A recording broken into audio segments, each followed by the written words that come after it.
are social networks important and how can you actually get involved? So social marketing, and I think a lot of people, and even a lot of clinics and a lot of my clients do think that social marketing is all about an awareness building. Social marketing can be used to extend the eCRM and also that ongoing customer relationship management and that ongoing customer dialogue. So if you think about CRM and about social, and the way that I like to think about social and the easiest way for me to think about it is via a formula. So CRM, so that ongoing dialogue, it's about PR, so it's pushing any content or any information that you do have within the clinic, and it's about adding value. So what are the things that you can actually give to the people who follow you or who are part of your community to make sure that they see being associated with you is actually valuable? There does need to be some work within what is happening on Facebook. Do you even bother getting involved in Twitter? My recommendation is probably not for the time being. More Australians and New Zealanders are on Facebook, and they are actually expecting brands to be there, brands and also service providers to be there. So if you are there, they are willing to engage with you, even if it is something as confronting as weight loss and weight loss surgery. The important elements of, or the most important element of social is if you're going to start something. So if you set up a Facebook page, if you set up a Twitter account, make sure you continue it. Or if you don't have time to do it, don't start it. So Lapband have, and this is their Facebook page. So the first page that you come to basically looks like a bit of a website in itself. There is a lot of content here. So this is where all the disclaimers and all the legal requirements are actually communicated. There is also a Twitter account.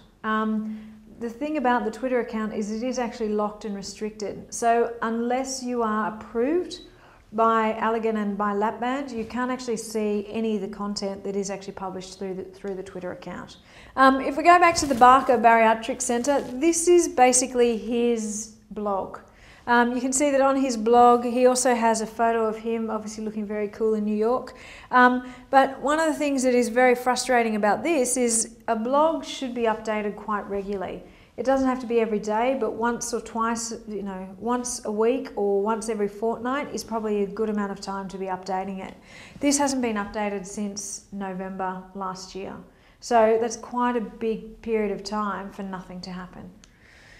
And if you have a look at his Twitter account, you can see that nothing has really been updated here since the 1st of July last year. So it means, or it shows, that even though they've set this up, they haven't actually continued with it. The reason that social is important to you is it's great for retention and also nurturing the existing patients' relationships that you do have, as well as it is quite cost effective. But there needs to be a reason for you doing it, and there needs to be a benefit for the people who do actually want to engage with you. There's a lot more that can be done with Facebook, particularly within the area of Facebook advertising. There's lots of great references which you'll be able to see around this webinar, which will link you to those specific pages so that if you are interested, you can actually find out a little bit more. So just recapping on everything that we've covered in this second part of the webinar. We've looked at email marketing, search engine strategies, so the natural and the paid. We've looked at social networks, we've looked at websites, and we've looked at content as well. So the key things or elements that as clinics you should actually be engaged with and also involved with.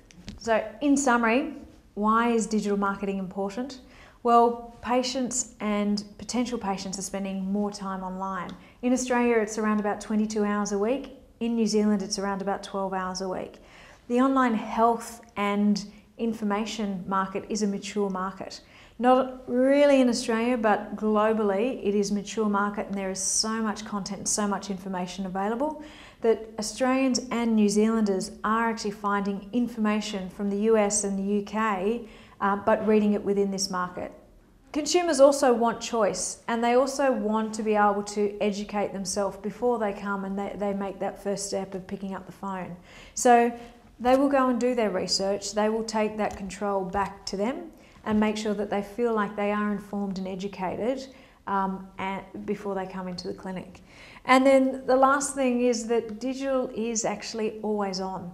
365 days a year, 7 days a week, 24 hours a day, and you can't control when someone is actually going to be triggered into taking that first step towards their weight loss journey. So we've covered the first two elements of the webinar. The next one is how you can enhance your patient's experience and also how you can actually implement everything that we have spoke about in the first two sessions.